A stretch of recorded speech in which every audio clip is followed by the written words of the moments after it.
জামাত কিন্তু তার বক্তব্য আস্তে আস্তে পরিষ্কার করছে। খেয়াল করেন, আজকে জামাতের সেক্রেটারি জেনারেল একটা বক্তব্য দিয়েছে। সেই বক্তব্যের শিরোনামটা হচ্ছে, কয়েকজন উপদেষ্টা অধ্যাপক ইউনূসকে বিভ্রান্ত করার চেষ্টা করছেন। অর্থাৎ ইউনূস সাহেব ঠিক আছেন, কিন্তু কয়েকজন উপদেষ্টা বিভ্রান্ত করছেন। কি বিভ্রান্ত করছেন? যে ওই উপদেষ্টারা বিশেষ একটি রাজনৈতিক দলের সঙ্গে সংযোগ রাখছেন, সংযোগ রেখে তারা প্রধান উপদেষ্টাকে বিভ্রান্ত করছেন। তাহলে তো বোঝা যাচ্ছে যে সরকারের ভিতরে কিছু উপদেষ্টা বিএনপির সাথে, বলতে গেলে বলা যায় না, নামটা শুধু বলে নাই, আমরা বলে দিই, আমরা তো আর কোনো দায়বদ্ধতা নেই, কম দায়বদ্ধতা বুঝি।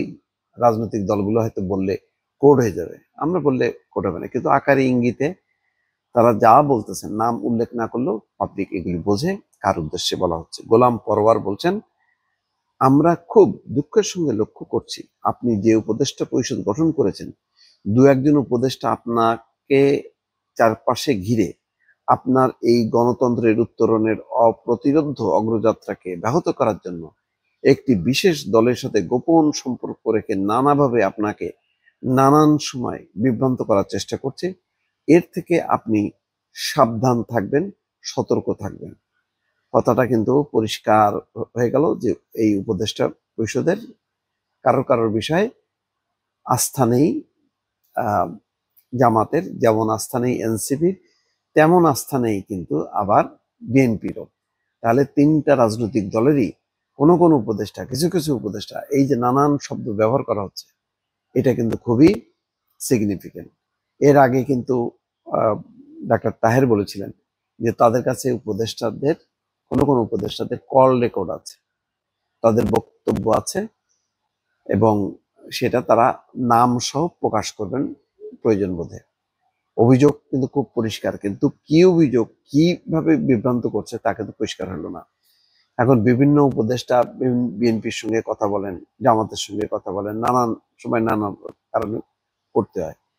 এখানে ষড়যন্ত্র কোথায় বা এখানে অন্য কি বিষয় কি আছে সেটা কিন্তু পরিষ্কার হচ্ছে না।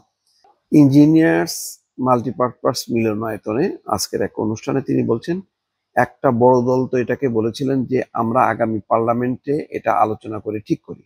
আবার বলেছেন আদালতে চলেন, নানা ধারার কথা বলছেন। তার অর্থ হলো এইগুলোকে আদালতে নেওয়া এবং আগামী পার্লামেন্টের কথা বলে ভেতরে পাকানো নতুন ষড়যন্ত্রের দিকে বাংলাদেশকে ঠেলে দিতে চেয়েছিলেন। কিন্তু বাংলাদেশের জুলাই গণ অভ্যুত্থানে যারা নেতৃত্ব দিয়েছিলেন, নিঃস্বার্থভাবে জাতির নতুন মুক্তির স্বপ্ন যারা দেখেছেন, সেই সব রাজনৈতিক দল ঐক্যবদ্ধ কমিশনে যে গুরুত্বপূর্ণ ভূমিকা রেখেছে, সেই ভূমিকার কাছে ওইসব বড় দল দাবিদারদের আত্মসমর্পণ করতে হয়েছে। অর্থাৎ বিএনপিকে লক্ষ্য করেই বলছে।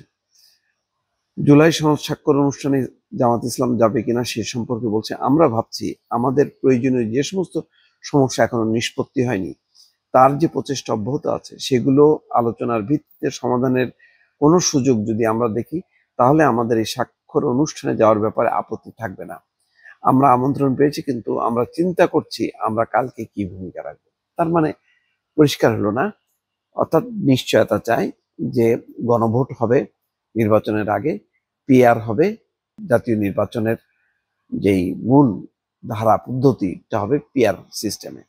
এই বিষয়গুলো নিশ্চিত না হওয়া পর্যন্ত তারা স্বাক্ষর অনুষ্ঠানে যাবে কিনা জানি না, তবে স্বাক্ষর করবে না, এটা পরিষ্কার। এনসিপির অবস্থানটাও অনেকটা সেরকমই। ফলে আগামীকাল স্বাক্ষর অনুষ্ঠান যে রীতিমতো একটা হসপস অবস্থার মধ্যে, সেটা আর বলার অপেক্ষা রাখে না দর্শক।